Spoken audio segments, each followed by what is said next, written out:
যে 6 মাসের বাচ্চা 6 মাসের বাচ্চা তো নড়াচড়াই করতে পারে না, এরাও এই গরম পানি গরম চা দিয়ে পুড়ে আসে এবং পোড়ার পরিমাণটা শুধু অল্প স্বল্প না, ভয়াবহ পোড়া। কারণ একটা বাচ্চা কতটুকু, এতটুকু সাইজ, ওর 1 কাপ চা যদি পড়ে যায় তার অনেকখানি এরিয়া কিন্তু তার পুড়ে যায়। যেহেতু শীতকালে বাচ্চাদের গোসল করানোর সময় কিন্তু গরম পানি ব্যবহার করা হয়, বা আমরা নিজেরাও গোসল করার সময় গরম পানি ব্যবহার করি। তো গরম পানির ব্যবহার অনেক বেড়ে যায় শীতকালে। শীতকালে চা খাওয়ার প্রবণতাটাও অনেকের বেড়ে যায়, চা কফি খায়। সেই চা কফি খাওয়ার সময় আবার দেখা যায় কোলে একটা ছোট বাচ্চা আছে, বাচ্চাটাকে আশেপাশে রয়ে গেছে, তার সামনেই খাচ্ছে, হাত থেকে কাপটা পড়ে গেল, বাচ্চাটার গায়ে লেগে গেল। আমরা এমনও পেয়েছি, আপনি অবাক হয়ে যাবেন, যে 6 মাসের বাচ্চা তো নড়াচড়াই করতে পারে না, এরাও এই গরম পানি গরম চা দিয়ে পুড়ে আসে এবং পোড়ার পরিমাণটা শুধু অল্প স্বল্প না, ভয়াবহ পোড়া। কারণ একটা বাচ্চা কতটুকু, এতটুকু সাইজ, ওর 1 কাপ চা যদি পড়ে যায় তার অনেকখানি এরিয়া কিন্তু তার পুড়ে যায়, এই ধরনের পোড়া আসে। তো এই ক্ষেত্রে খুব বেশি সাবধানতা অবলম্বন করতে হবে। এবং পানিগুলো আমরা বলি যে বালতিতে এভাবে যেখানে গরম করে সেখানে গরম করে খুবই সাবধানতার সাথে রাখতে হবে, সেটাকে যেন বাচ্চারা কাছে না যায় এটা এনশিওর করতে হবে। আবার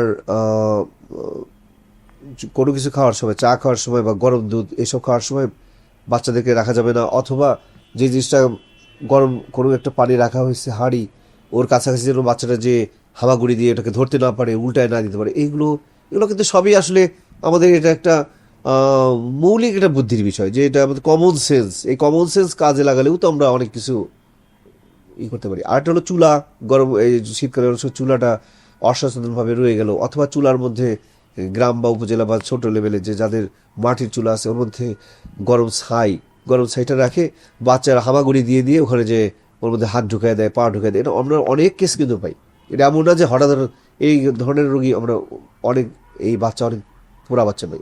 আরেকটা জিনিস দেখেন, এই যে ধান কাটা হবে, ধান শুকানো, মানে ধানটা যে গরম করে, যে মানে ধান মারাই রাখে যে সিস্টেমটা, তো ওখানে ওরা করার পরে যে ধানের যে খড়টা সে পুরা ফেলানো হয়, পুড়ে ফেলে এরা রেখে দেয়। দেওয়ার পর নিচে উপরে মনে হয় যে এটা ভালো নর্মাল, কিন্তু নিচে কিন্তু উত্তপ্ত ছাই থাকে। ছেলে মেয়েরা খেলতে যায়, খেলতে কিন্তু ওর মধ্যে লাফ দিয়ে পড়ে, পরে তারা পা পুড়ে নিয়ে আসে, এটা একটা হয়।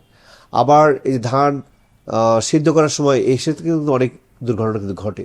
বাচ্চারা আশেপাশে যায়, পট করে মানে হঠাৎ করে কেউ পড়ে গেল ওর মধ্যে বা কিছু একটা হলো, এই দুর্ঘটনার রোগী কিন্তু আমরা পাই। মানে ভ্যারাইটিস অফ, আপনার চিন্তা করতে পারবেন না যে কতভাবে মানুষ ক্ষতিগ্রস্ত হয়ে আসতে পারে। এই পোড়ার ধরন অনেক। তো এই ক্ষেত্রে সব কিছুর ক্ষেত্রে একটা হলো নিজের বুদ্ধিটা একটু মিনিমাম কাজে লাগানো আর সচেতন থাকা।